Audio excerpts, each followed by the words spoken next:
Halo dokter dan teman-teman semua, di video ini saya akan menjelaskan ataupun mempresentasikan mengenai apa itu sistem informasi kesehatan dan mengapa sistem informasi kesehatan itu penting.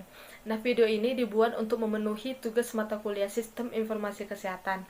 Namun sebelum masuk ke dalam materinya, terlebih dahulu perkenalkan nama saya adalah Selvia Yuliandini Munte dengan NIM 121 semester 5 kelas E Fakultas Kesehatan Masyarakat Universitas Samratulangi. Materi ini dirangkum dari artikel yang ditulis oleh Nicole Hodge pada tahun 2014 dengan judul What are Health Information System dan Why are they important dari institusi Health Information System Knowledge Hub, School of Population Health, The University of Queensland, Australia, volume 18 nomor 1. Terlebih dahulu kita masuk ke pendahuluan. Nah, berbagi informasi tentang kesehatan memberikan gambaran yang lebih jelas mengenai kesehatan dan penyakit di seluruh populasi. Hal ini dapat membantu mencegah penyebaran penyakit dan meningkatkan derajat kesehatan. SIK yang efektif dan terintegrasi adalah dasar dari sistem kesehatan yang kuat dan kunci dari pembuatan keputusan kebijakan kesehatan. Kita masuk ke dalam topik pertama, yaitu sistem informasi kesehatan. Pertama-tama kita harus mengetahui terlebih dahulu pengertian dari sistem informasi kesehatan itu sendiri. Nah, WHO mendefinisikan SIK itu sebagai upaya terpadu untuk mengumpulkan, memproses, melaporkan, dan menggunakan informasi kesehatan dan pengetahuan untuk mempengaruhi pembuatan kebijakan, tindakan, program, dan juga penelitian. Nah, apa saja sih manfaat dari sistem informasi kesehatan? Nah, SIK itu memberikan informasi tentang faktor risiko yang terkait dengan penyakit, mortalitas, morbiditas, cakupan layanan kesehatan, dan sumber daya sistem kesehatan.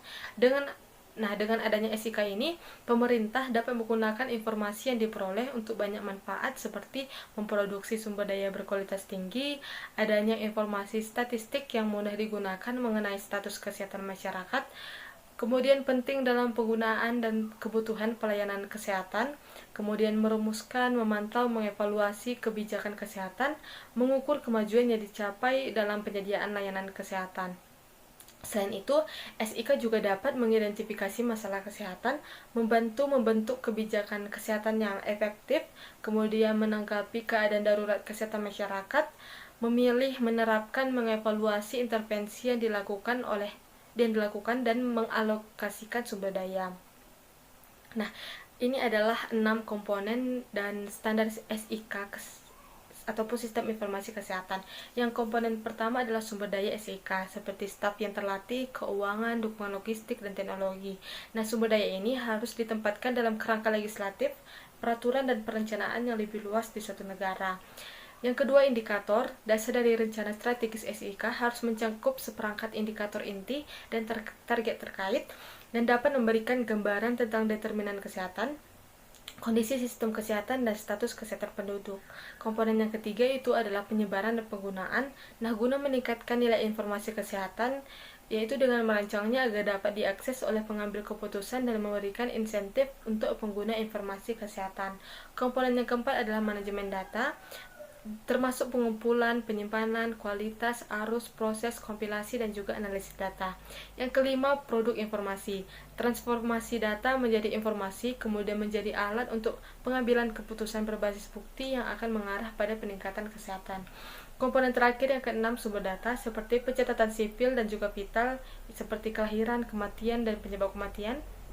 Kemudian sensus dan survei, catatan medis, catatan layanan, dan pelacakan keuangan dan sumber daya. Kita masuk ke topik kedua, yaitu membangun sistem kesehatan, pentingnya informasi. Nah, sistem informasi kesehatan adalah pilar penting dalam sistem kesehatan. Informasi kesehatan sangat mempengaruhi seluruh sistem kesehatan. Informasi kesehatan memperkuat penata layanan yang digunakan dalam pembuatan perencanaan strategis, penetapan prioritas, diagnosis dan manajemen, kemudian dalam menjaga kualitas dan perbaikan kesehatan, dan dalam epidemi global. Informasi pelayanan kesehatan mempromosikan keunggulan dalam pelayanan, menggambarkan jenis orang yang menggunakan layanan dan jenis layanan yang diterima, kemudian membantu mengkoordinasikan pelayanan, memberikan informasi yang berarti tentang status kesehatan masyarakat, dan memastikan akuntabilitasnya. Nah, inti dari jaringan matriks kesehatan itu adalah informasi kesehatan yang baik akan menghasilkan pengambilan keputusan yang lebih baik, sehingga nilai kesehatan juga akan lebih baik. Nah, beberapa organisasi juga mengakui pentingnya peran data dan informasi dalam bidang kesehatan. Salah satunya baru-baru ini adalah Majelis Umum PBB pada tahun 2011 menekankan peran pentingnya SIK dalam mengatasi penyakit tidak menular secara global. Nah, selanjutnya saya akan memaparkan beberapa masalah dan juga tantangan sistem informasi kesehatan, yaitu yang pertama, kurangnya minat dan investasi global dalam kesehatan dan pusat statistik yang dihasilkan. Hanya sedikit yang diketahui mengenai mortalitas dan kejadian dan durasi penyakit di negara berkembang. Kebanyakan orang lahir dan mati tak terhitung, dan alasan kematian juga tidak diketahui. Juga karena faktor sejarah, sosial, dan ekonomi, sebagian besar SIK menjadi kompleks, terbagi-bagi, dan tidak responsif terhadap kebutuhan penggunanya. Selain itu, karena sangat minimnya investasi dalam sistem pengumpulan, analisis, penyebaran, dan penggunaan data, sehingga hanya sedikit negara berkembang yang memiliki SIK yang kuat dan efektif untuk memantau status kesehatan masyarakat.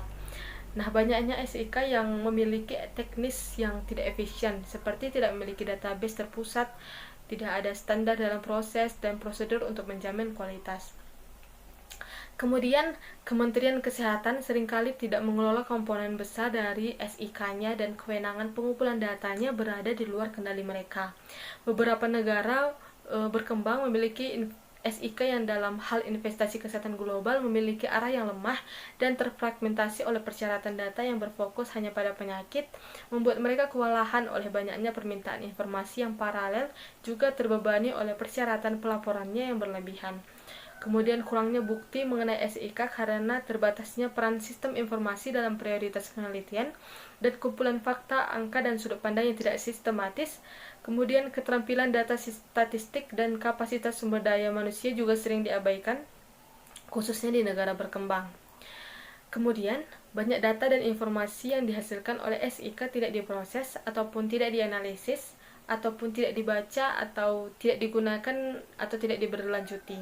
Nah, selain itu data mentah juga jarang digunakan yang seharusnya diubah menjadi bukti yang terpercaya dan meyakinkan, kemudian disusun, dikelola, dan dianalisis untuk menghasilkan informasi terintegrasi dan dievaluasi dalam hal masalah yang dihadapi oleh sistem kesehatan.